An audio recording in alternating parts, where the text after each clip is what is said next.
Ketahanan nasional tidak hanya dibangun dari kekuatan militer dan ekonomi, tetapi juga dari kesejahteraan rakyatnya. Salah satu pondasinya adalah rumah layak untuk setiap keluarga Indonesia, melalui sinergi antara pemerintah pusat, daerah, lembaga keuangan, pengembang, dan masyarakat. Kita bersama membangun pondasi ketahanan nasional melalui penyediaan rumah yang layak dan terjangkau bagi seluruh rakyat Indonesia.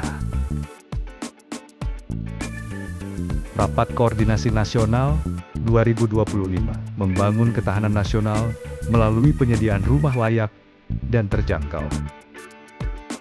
Diselenggarakan oleh Kementerian PKP dan Mitra Lintas Sektor.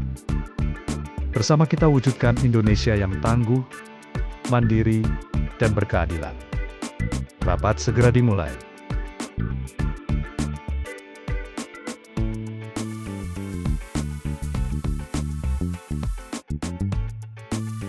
Assalamualaikum warahmatullahi wabarakatuh.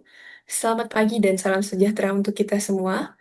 Bapak dan Ibu yang saya hormati, hari ini kita berkumpul dalam rapat koordinasi nasional bertema Membangun Ketahanan Nasional melalui penyediaan rumah layak dan terjangkau.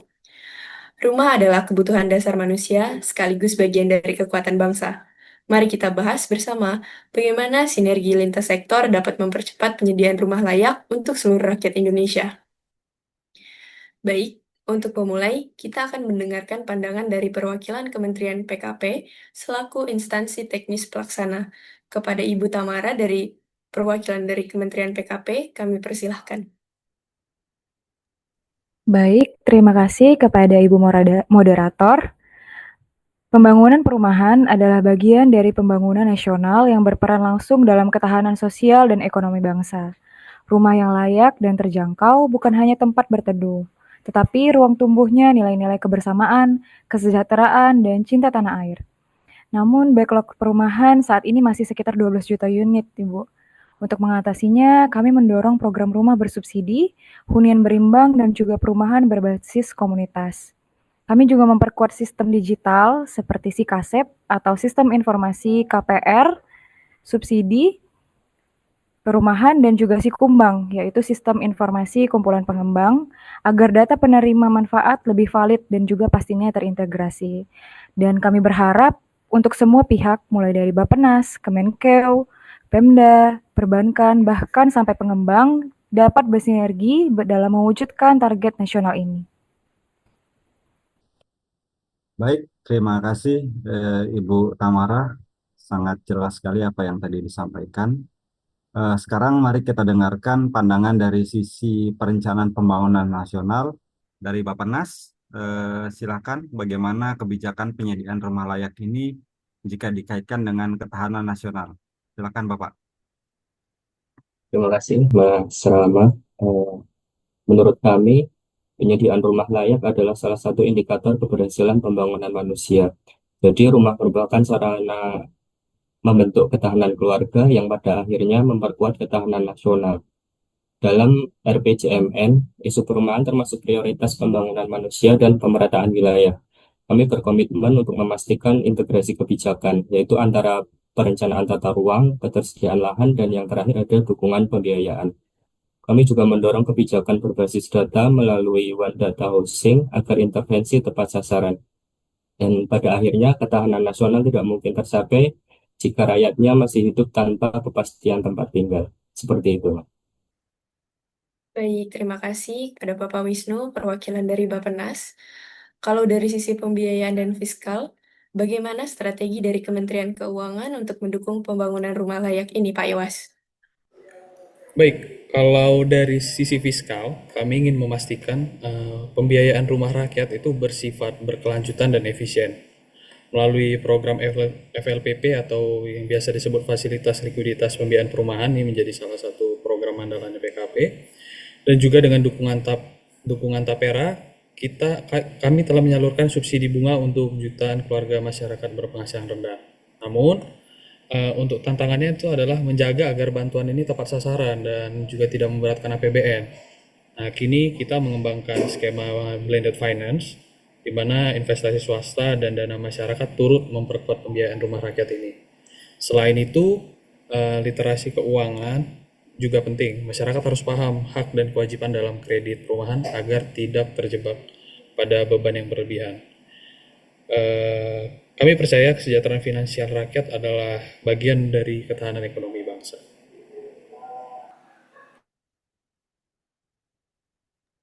Baik, terima kasih atas pandangannya dari Kementerian Keuangan. Sudah dijelaskan bagaimana tentang program FLPP dan seterusnya dari Kementerian Keuangan.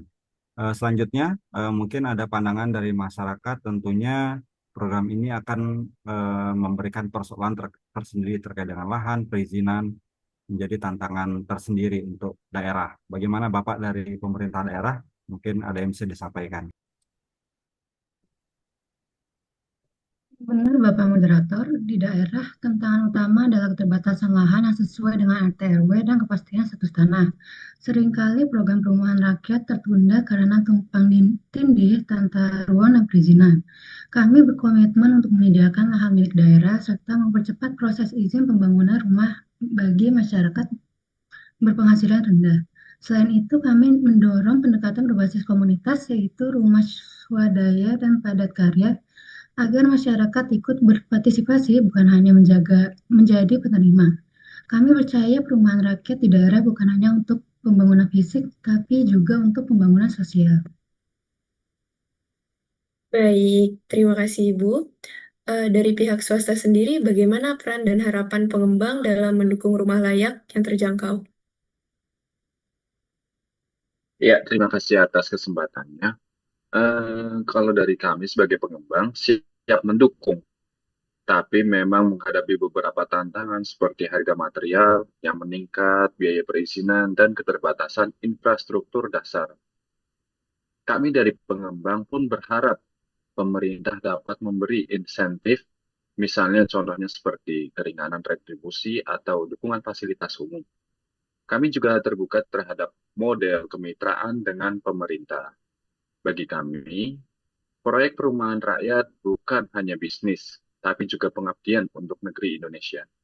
Bagian dari kontribusi sektor swasta dalam menjaga ketahanan sosial dan bangsa. Terima kasih. Baik, Bapak, terima kasih. Mungkin dari sisi perbankan, tentu peran pembiayaan sangat penting dalam program perumahan. Kami persilakan Ibu Uyun dari perbankan.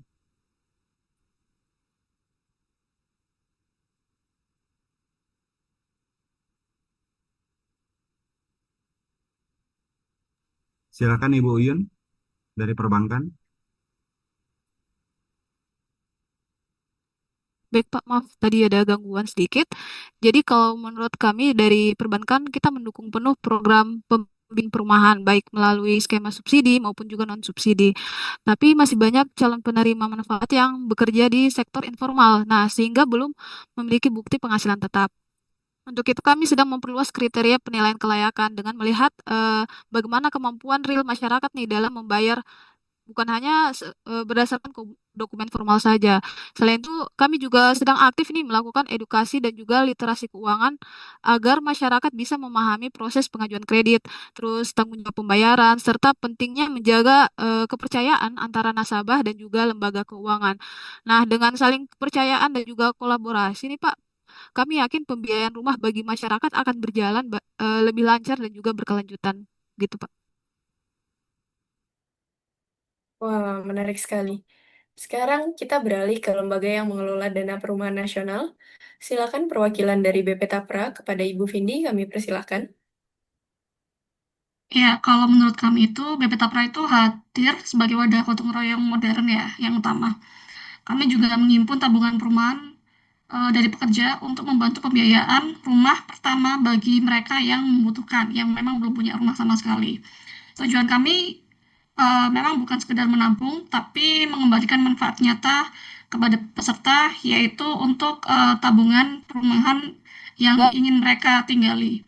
Di sini kami ingin memastikan juga pekerja formal maupun informal itu memiliki kesempatan yang sama untuk memiliki rumah layak. Jadi dengan tata kelola yang transparan dan profesional, Kami percaya Tapra bisa menjadi tulang punggung pembiayaan perumahan nasional di masa depan. Baik, terima kasih Bu Vindi dari BP Tapra.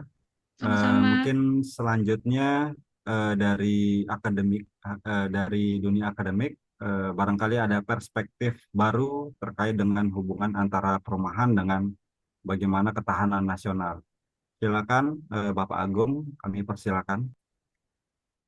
Baik, menurut saya, ketahanan nasional tidak hanya tentang pertahanan militer, tapi juga kesejahteraan rakyat. Rumah yang layak menciptakan ketenangan psikologis, memperkuat ketahanan keluarga, dan mengurangi kesenjangan sosial. Keluarga yang sejahtera cenderung lebih produktif, berpendidikan, dan memiliki loyalitas tinggi terhadap negara. Penelitian kami menunjukkan bahwa setiap 1.000 rumah layak baru dapat menciptakan 200 lapangan kerja tidak langsung dan meningkatkan kesejahteraan lokal. Artinya, perumahan rakyat juga berdampak pada stabilitas sosial dan ekonomi nasional. Baik, terima kasih kepada Bapak Agung. Sekarang kita dengarkan langsung dari perwakilan masyarakat penerima manfaat. Kepada Ibu Mercy, kami persilahkan. Ya, terima kasih atas kesempatan yang diberikan. Di sini kami sebagai masyarakat sangat berharap proses untuk mendapatkan rumah subsidi itu lebih mudah, cepat, dan tidak berbelit-belit. Kami hanya ingin rumah sederhana tapi nyaman untuk keluarga kami. Bagi kami, rumah bukan hanya tempat tinggal, tapi tempat membesarkan anak-anak, menanamkan nilai-nilai, dan membangun masa depan. Kami siap menjaga rumah itu dengan baik, karena di sanalah kami merasa memiliki bagian dari Indonesia. Baik, terima kasih atas pandangan perspektif dari seluruh stakeholder yang terkait, baik dari akademisi, masyarakat, Kementerian Keuangan, terima kasih Bapak, Kementerian PKP, dan dari pemerintah daerah juga, dari pengembang, Tapera, dan Bappenas. Terima kasih. Jadi saya coba simpulkan ya Bapak Ibu sekalian ya, ada 4 poin yang bisa kita dapatkan atau kita bisa tarik intinya dari rapat koordinasi nasional pada hari ini. Yang pertama adalah ketahanan nasional berawal dari keluarga yang sejahtera tentunya. Yang kedua, rumah layak dan terjangkau adalah fondasi kesejahteraan rakyat. Yang ketiga, sinergi lintas sektor harus kita perkuat Bapak Ibu sekalian antara pemerintah pusat, pemerintah daerah, swasta dan masyarakat. Dan tentunya juga ada pengembang itu sendiri. Yang terakhir, pembiayaan inovatif, kemudahan lahan dan data terintegrasi harus menjadi prioritas kita dalam menciptakan program perumahan yang tentunya akan sukses di masa depan.